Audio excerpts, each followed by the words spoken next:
আপনি কি কখনো ভেবে দেখেছেন ঈদ মানে যেখানে আনন্দ সেখানে প্রতি বছর শত শত মানুষ কেন আর ঘরে ফিরতে পারে না?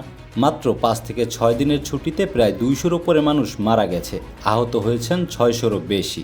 এটা কোনো যুদ্ধ না, কোনো প্রাকৃতিক দুর্যোগ না, এটা আমাদের নিজেদের তৈরি একটা সংকট। কেউ বাসায় ফিরতে পারেনি, কেউ পরিবারের সাথে ঈদ করার আগেই যাত্রাপথে শেষ হয়ে গেছে, আবার কেউ ঈদের দিনটা হাসি মুখে কয়েক ঘন্টা কাটানোর পরেই সড়কে প্রাণ হারিয়েছে।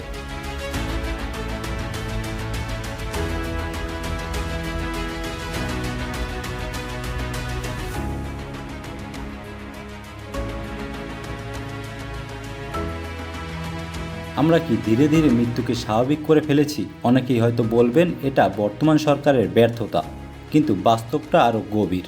এই সংকট একদিনে তৈরি হয়নি, এক সরকারেরও না। এটা বছরের পর বছর অব্যবস্থাপনা, দুর্বল আইন প্রয়োগ এবং আমাদের নিজেদের অসচেতনতার ফল। আপনি যদি 2020 সাল থেকে হিসাব করেন তাহলে একটা ভয়ঙ্কর প্যাটার্ন দেখতে পাবেন। 2020 সালে কোভিডের কারণে চলাচল কম ছিল, তবুও ঈদে প্রায় 200-র ওপরে মানুষ মারা যায়। 2021 সালের সংখ্যাটা বেড়ে দাঁড়ায় প্রায় 300-র বেশি। 2022 সালে পরিস্থিতি ভয়াবহ রূপ নেয়।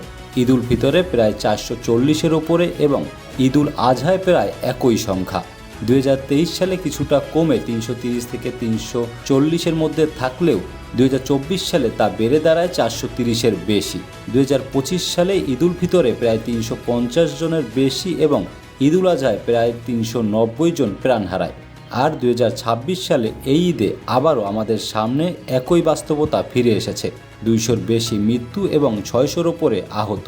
সম্প্রতি ঘটে যাওয়া কয়েকটি ঘটনা আমাদের এই বাস্তবতাকে আরও নগ্ন করে দিয়েছে। 2026 সালে রাজবাড়ীর দৌলতদিয়ায় পদ্মা নদীতে একটি যাত্রীবাহী বাস ফেরিতে ওঠার সময় নিয়ন্ত্রণ হারিয়ে নদীতে পড়ে যায়। কমপক্ষে 24 থেকে 26 জন নিহত হয়। পরে বাস ডুবে যাওয়ার ঘটনায় নিহতদের পরিবারকে প্রাথমিকভাবে 25,000 টাকা এবং আহতদের সুচিকিৎসার জন্য 15,000 টাকা আর্থিক সহায়তা প্রদানের ঘোষণা দিয়েছে নৌ পরিবহন প্রতিমন্ত্রী রাজীব আহসান।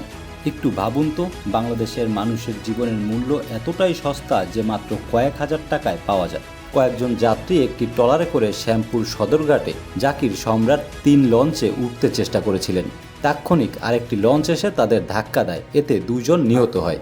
আবার কুমিল্লায় একটি রেল ক্রসিংয়ে যাত্রীবাহী বাস ট্রেনের ধাক্কায় অন্তত 12 জন নিহত হয়েছেন, কারণ সেখানে গেট বন্ধ ছিল না, কোনো গেটম্যান ছিল না। আমাদের পরিবহন ব্যবস্থার নিরাপত্তা কতটা দুর্বল! এগুলো আলাদা দুর্ঘটনা না, এগুলো একই সিস্টেমের ব্যর্থতার অংশ। মানে আপনি রাস্তা দিয়ে গেলেও ঝুঁকি, নদী দিয়ে গেলেও ঝুঁকি, রেলপথেও নিরাপত্তা নেই। এগুলো হলো সম্প্রতি ঘটে যাওয়া কিছু আলোচিত ঘটনা। এমন অনেক ঘটনা আছে যা প্রচারণা হয় না, মানুষ জানে না, এবং দুর্ঘটনায় মৃতের সংখ্যার সঠিক তথ্য জানা যায় না। এখন বড় প্রশ্ন হলো, এটা কি শুধু ঈদের সমস্যা? না, পুরো বছরের চিত্র আরও ভয়ঙ্কর। 2025 সালে বাংলাদেশের সড়ক দুর্ঘটনায় প্রায় 7 থেকে 7,500 মানুষ মারা গেছে, আহত 15,000-এরও বেশি। মানে প্রতি মাসে গড়ে 5 থেকে 600 মানুষ মারা যাচ্ছে, প্রতিদিন প্রায় 15 থেকে 20 জন। সবচেয়ে কষ্টের বিষয়, এই নিহতদের মধ্যে প্রায় 1000 জন শিশু, যারা ঠিকমতো জীবনটাই শুরু করতে পারেনি। প্রায় 40% মৃত্যু মোটরসাইকেল দুর্ঘটনায়। তরুণরা দ্রুতগতির নেশায় হেলমেট ছাড়া নিয়ম ভেঙে নিজেদের জীবন নিজেরাই ঝুঁকিতে ফেলছে। এবং প্রায় 60% দুর্ঘটনার প্রধান কারণ অতিরিক্ত গতি। এই মৃত্যুগুলোর একটি বড় অংশ অ্যাক্সিডেন্টে হয় না, এগুলোকে বলা হয় প্রিভেন্টেবল। অর্থাৎ এই মৃত্যুগুলোর একটা বড় অংশ আমরা চাইলেই ঠেকাতে পারতাম। তাহলে দোষটা কার? সরকার, চালক, নাকি আমরা সবাই? আপনি কি কখনো ভেবে দেখেছেন, আপনি যখন দ্রুতগতির গাড়ি চালান তখন আপনার পরিবারও ঝুঁকিতে পড়ে। আপনি যখন হেলমেট ছাড়া বাইক চালান তখন শুধু আইন ভাঙেন না, নিজের জীবনকেও অবহেলা করেন। আবার যখন আমরা নিয়ম ভাঙা দেখে চুপ থাকি তখন আমরাও এই সমস্যার অংশ হয়ে যাই। এখন সিদ্ধান্ত আপনার হাতে।